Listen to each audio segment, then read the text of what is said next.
Welcome to the Inspired Impact Podcast, where dedicated female professionals share how they inspire impact every day.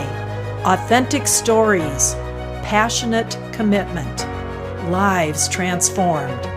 I'm your host, Judy Carlson. Welcome to today's episode of the Inspired Impact Podcast. Today, I get to welcome a very special guest to the podcast. She's the global president of Sertoma International, a nonprofit that serves people with hearing loss throughout the United States, Canada, and Mexico. Cindy Markham, welcome to the podcast. Well, thank you very much, Judy. I appreciate you having me today. I can't wait to hear your story.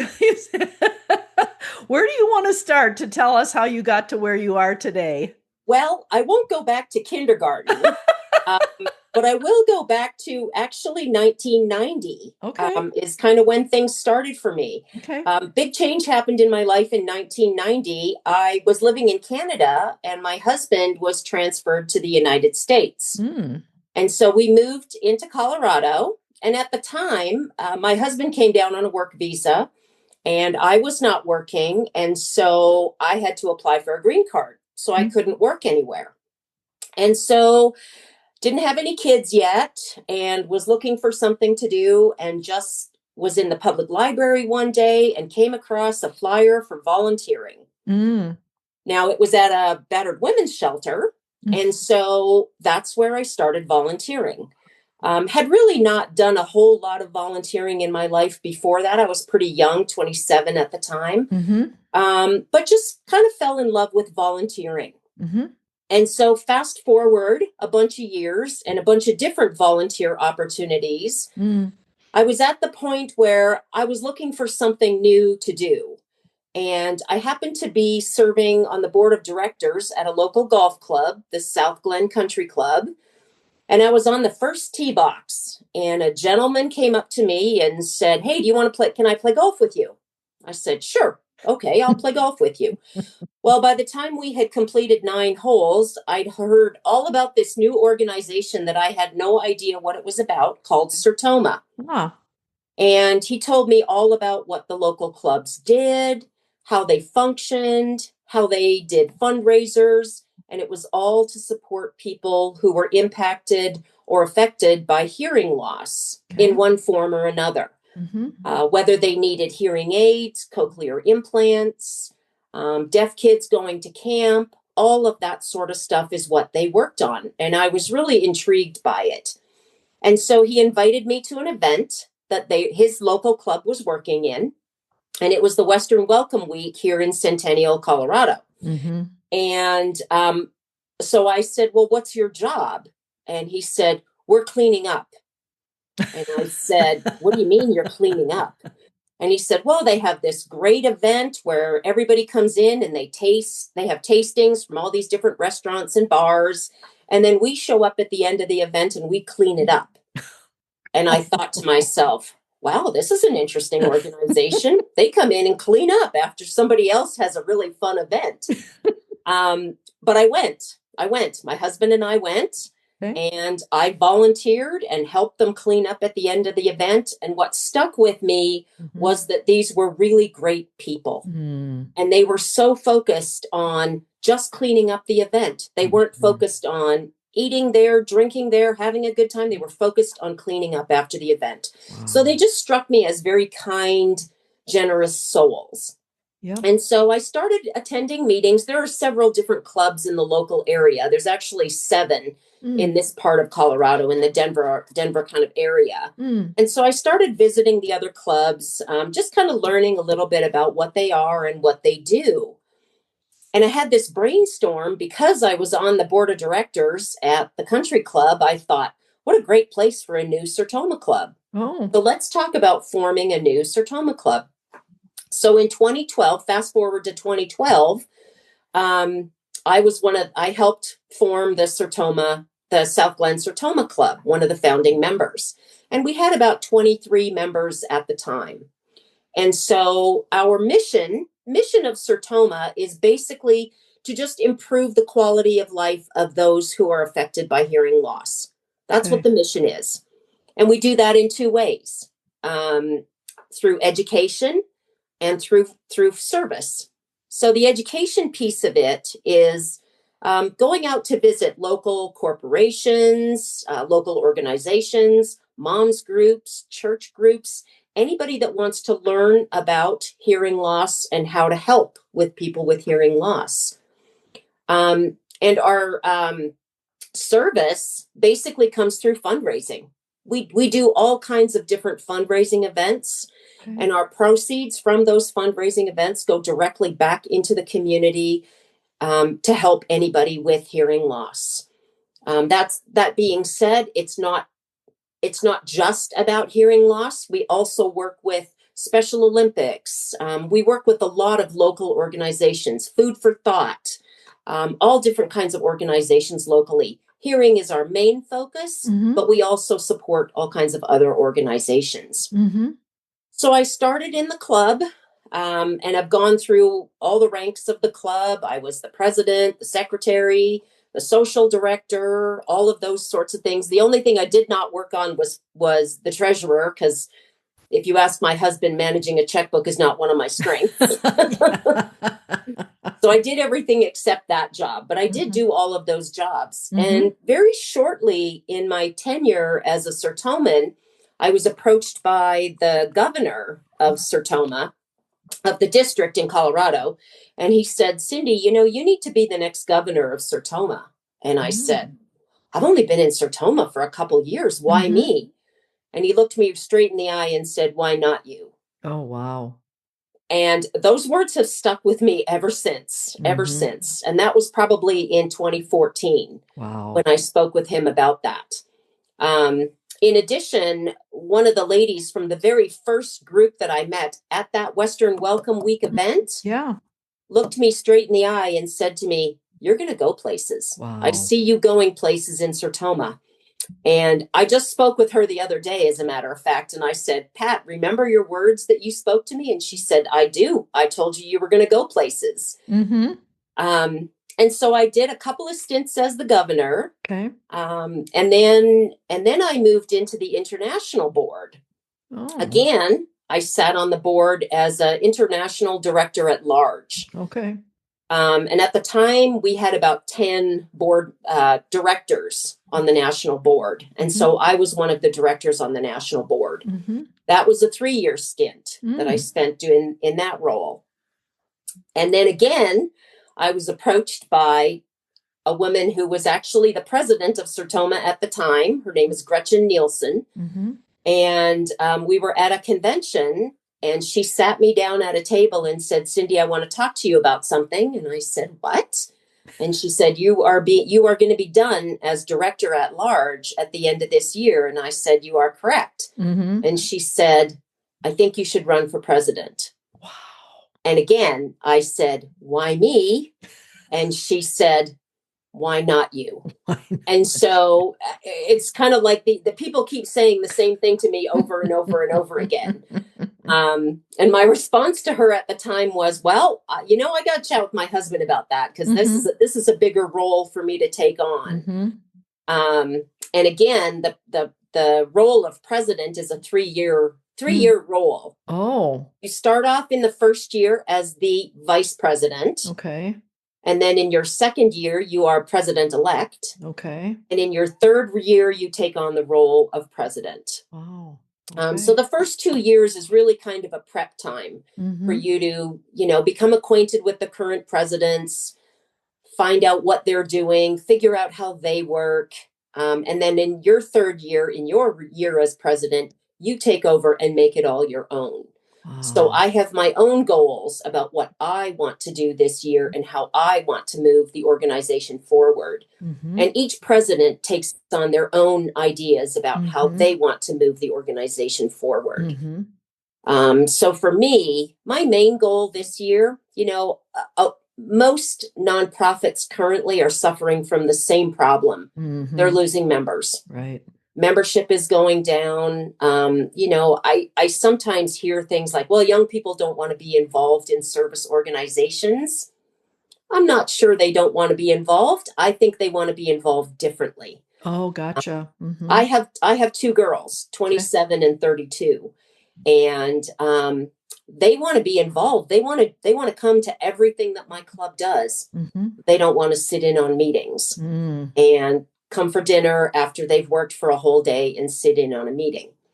So my plan for this year is really to talk about planting seeds with younger people Yeah. and having them get involved, invite them to events, and then maybe once they've attended a few events, invite them to help us plan an event. And then at some point in their life, I think when their kids are grown and they have more time and they have more money, quite frankly, that they're going to be willing to jump into that kind of organization. That's my theory, and I'm sticking to it. Wow, that is very insightful and powerful, Cindy. I don't think, at least from my perspective, many nonprofits have figured that out. It's funny because every time I attend a meeting, I get the same question, and it's like, how do we get young people involved with us?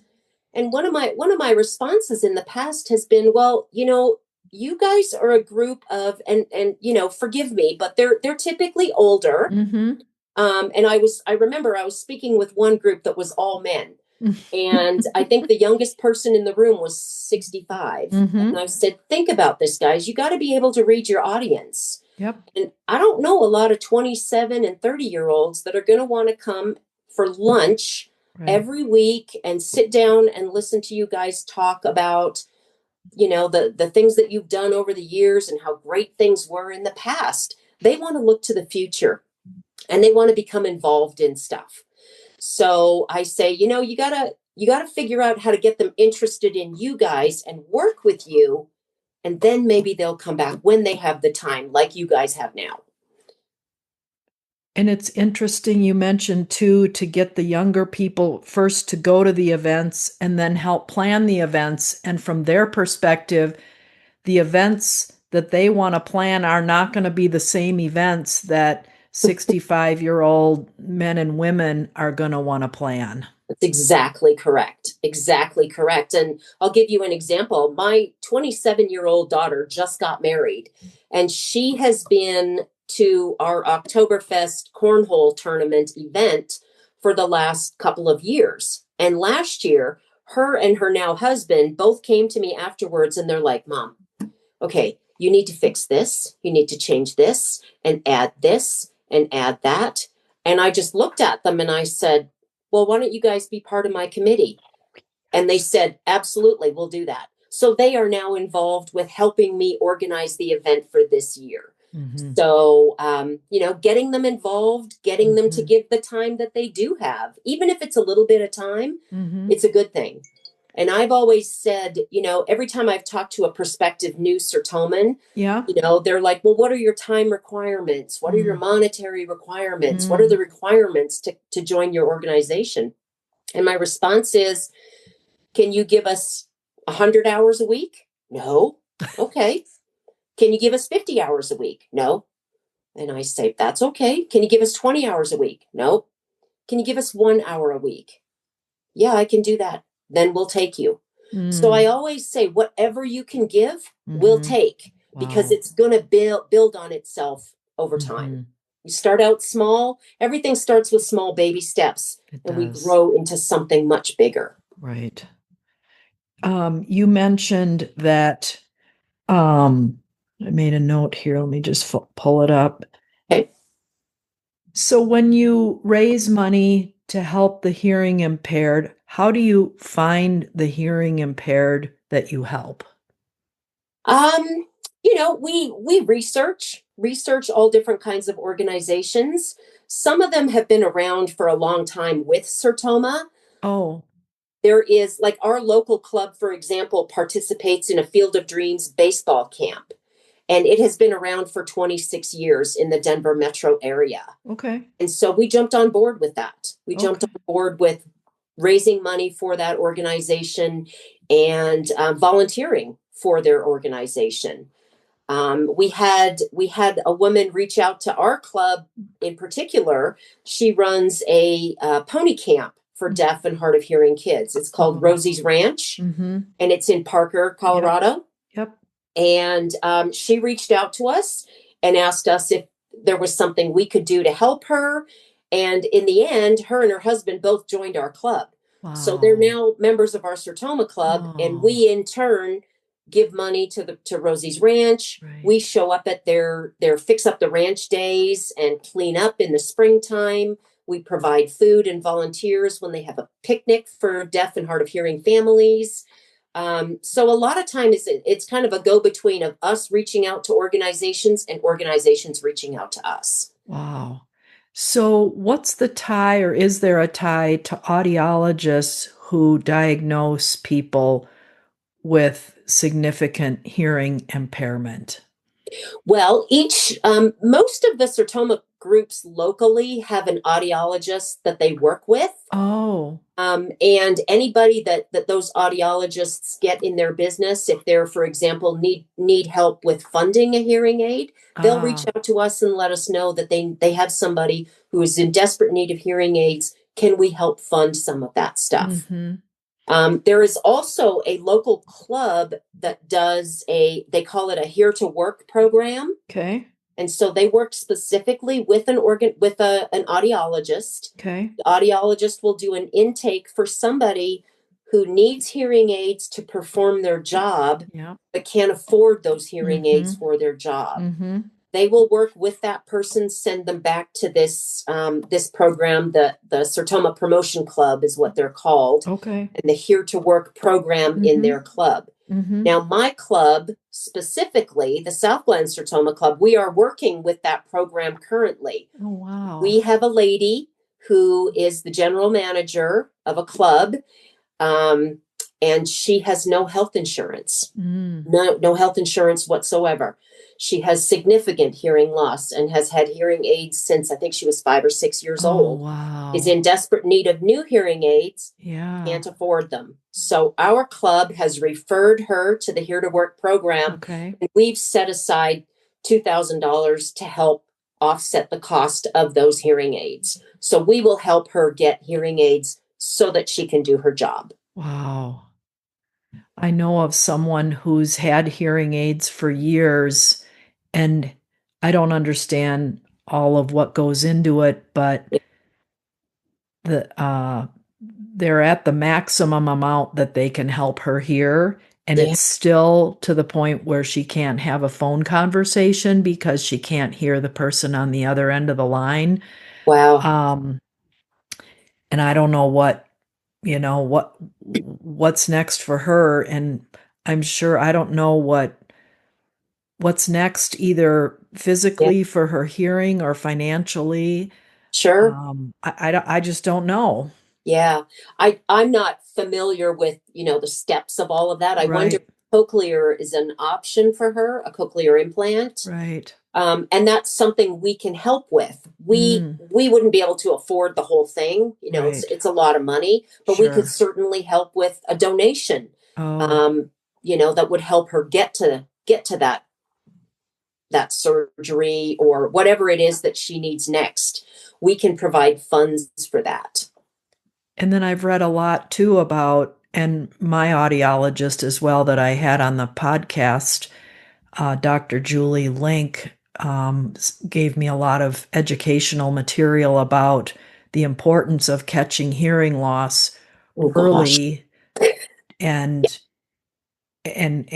getting you hearing, because it's such a direct connection to potential dementia later in life. Absolutely. And one of our biggest programs is Safe Ears, where Save we ear. will actually go to schools, um, groups with younger kids, and hand out a little bookmark that talks all about where they should be protecting their hearing, not putting Mm, AirPods in your ears, 24/7. If you're right. going to a monster truck show, make sure you've got some headphones on.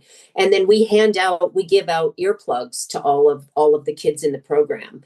As a matter of fact, we just did one this year at my golf club. They have a swim team, And so we held a day when they were registering for swim team. We handed out earplugs and the bookmark to all of the kids that were registering for the swim team. So that's another big piece of our education, is to make sure that people are aware that you got to protect that hearing. You go to a concert, gosh, put something in your ears, because you're still going to be able to hear the music even if you have the earplugs in, and protect your hearing. My neighbors both have hearing aids, and they said it's because their whole lives they've gone to concerts. Yeah, And absolutely. I mean, and they're in their late 60s, so it's like they've got maybe 30 years left to live, but Right. the implications of those decisions for 30 years make a difference later as we start to age. Absolutely. It's even getting more critical now because our kids have stuff in their ears all the time. They're constantly listening to something, and they have the either headphones or AirPods in their ears all the time. So it's a real education process for a lot of kids. And a Interesting. lot of adults. I mean, I was just on an airplane this past weekend. I actually went to Mexico to visit with the 13 Mexico clubs. Oh They were having their my. national convention, and so they invited me down. But on the airplane, like, every person on this airplane has AirPods in their ears Mhm. and are listening for 2 hours to Mhm. pretty loud music and things like that. So it's just an awareness, and making sure that people are aware of not constantly having that in your ears. Interesting you mentioned that. Now that I'm thinking, like the gal who I went to for a massage, she had something in her ears because it's quiet in there, and Yeah, there's really, I mean, no conversation unless you initiate it.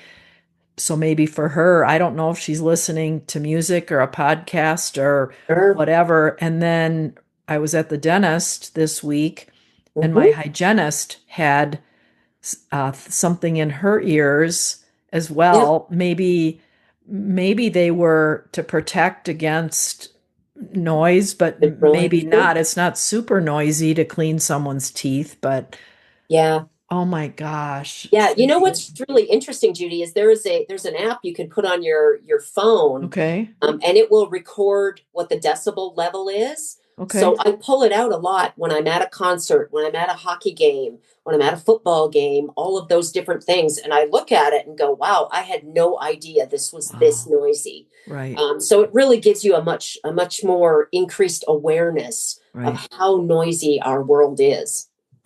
Yeah, there's a chart at my audiologist that shows not just the decibels, but the duration. Yes. Yeah. So, like, I turn my blender on every morning to make my shake, but it's 90, not even 90 seconds, 49 seconds. Exactly. And I walk away from it now so that I Yep. am cognizant of it. And in restaurants, I don't know. She's talked to me about it. Um, I ask for a quieter place to sit Yeah. just so I Yeah. can hear everything. And I don't have hearing loss Sure. yet. Maybe I will down the road, but not yet. But I Right. learned so much. Yeah. Uh, It's amazing. Once it's gone, uh, yeah. it's not replaceable. Once those little hairs in your ears are down, you can't lift them back up again. So Wow. it's all about protecting your hearing when you're young. Right. And it's like she said, if our eyes are bad and we can't see, someone's going to take us to an eye doctor, and our teeth are regularly cleaned and tended Yeah. to, but the ears are often forgotten. Absolutely. And for a lot of people too, and I get it, it's a vanity thing, right? With the big thing on your ear. And my Oh, mom, for example, for years would absolutely refuse to do anything about her hearing. And I remember she was visiting me, and we were in Target, and she was checking out, and the gal was talking to her, and my mom did not hear a word she said. And she kind of the girl kind of looked at me, and I just kind of went like this, like, she can't hear you. And I said to my mom after, "Mom, you really need to be working on this, because that girl was talking to you and you did not hear a word that she said." And I said, "I'm guessing you miss a lot more conversations than just that one oh, day. And at that point, she finally did. But I remember her saying, "Oh, I don't want that big ugly thing behind my ear." And Oh, there's a whole lot of new technology right right. now that is really, really good. And Right. there's some new technology now that you can have a transcript right on your cell phone of what's coming into your ear. You can set it up on Wi-Fi on your phone, and there's a transcript that will show up on your phone. It's Wow. amazing. It's amazing some of the technology that's coming through. Wow. Yeah. And it's funny because the newer technology, it's this tiny little Mhm. wire Yep. that goes around your ear, and then you can barely see that it goes into your ear. And beyond that, if you have hair at all, you don't see something behind your ear. Yes. Um, Yes. And honestly, that is helping a lot because more people are willing to do it now because people can't see it. I mean, I got to be honest with you. I am supposed to wear reading glasses, mm, and I'm so vain that I don't like to have my glasses on, and I mhm, only wear them when I'm doing things like this or mhm, reading in the grocery store. I don't have to wear them when I'm driving, so I take them off when I'm mm, driving mm.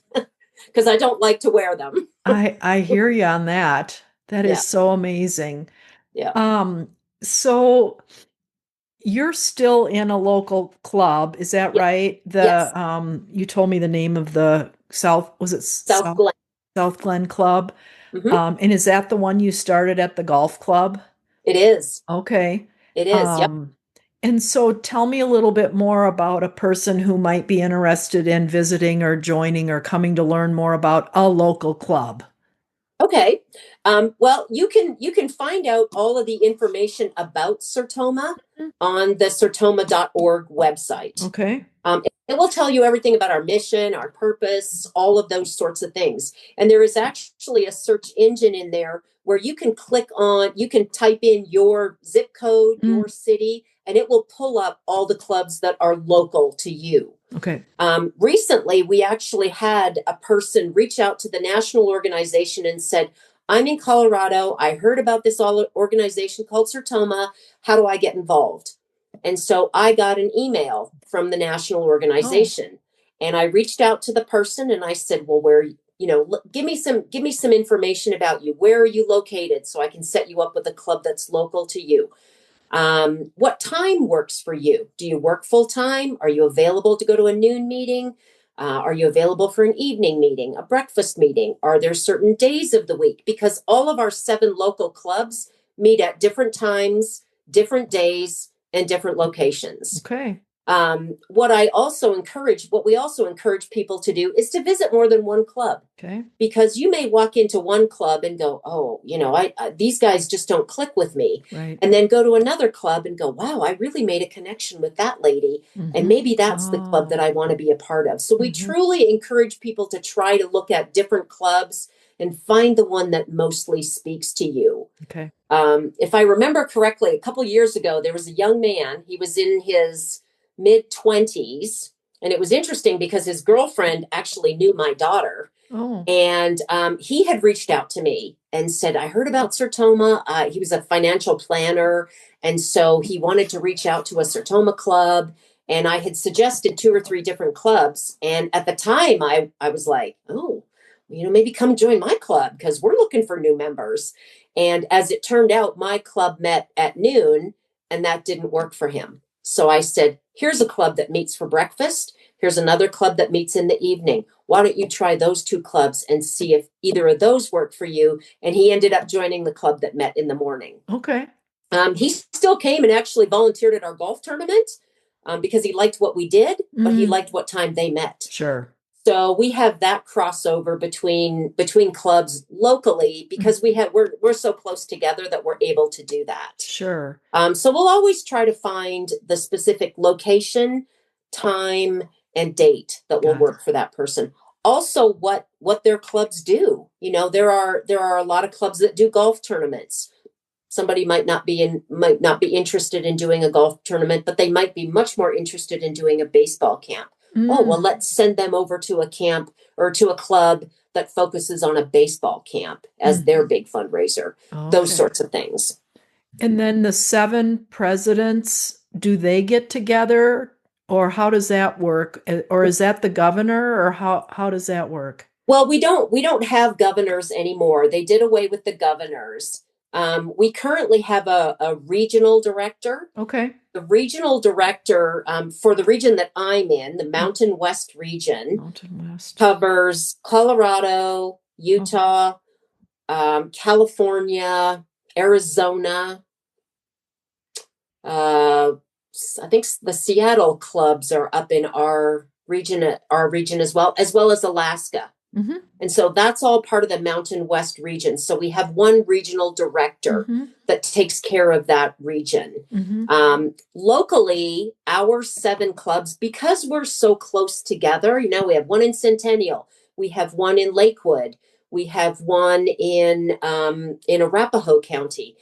Because we're so close together, we actually get together once every 2 months, and we just exchange ideas. We talk about what we're doing, and see if anybody wants to help us out with our event that we're running. So we work very closely together. In some of the other areas, like Alaska, has 2 clubs. Okay. And that's it. And they're farther apart, so they don't necessarily talk to one another. The regional director will have a meeting once a month with all of his clubs, with all of the clubs in his region, and talk to them. Sometimes a regional director will make a newsletter and send that out locally. So we try to talk with one another. But we're very blessed in Colorado that we have so many clubs so close together locally that we're able to do that. And there's no conflict or overlap with the organizations that you support because you're all together in one sort of group from that standpoint. Exactly. We're all trying to do the same thing. We're all trying to do fundraisers, and the money's all going to go to a good cause anyways. So if we're doing a dinner and another club is going to do a dinner, it's fine. We'll try to go to each other's dinners, but we don't. It's not a conflict. It's not a source of conflict. Sure. Wow, we've covered a lot of ground, Cindy. This has been fun. I enjoyed this a lot. So people interested would go to sertoma.org website and start poking around and looking at different options and seeing what they might be interested in. Yep, just plug in your zip code and it will pop out the local clubs, and all of our information will be on there as well. You can reach out to the local president.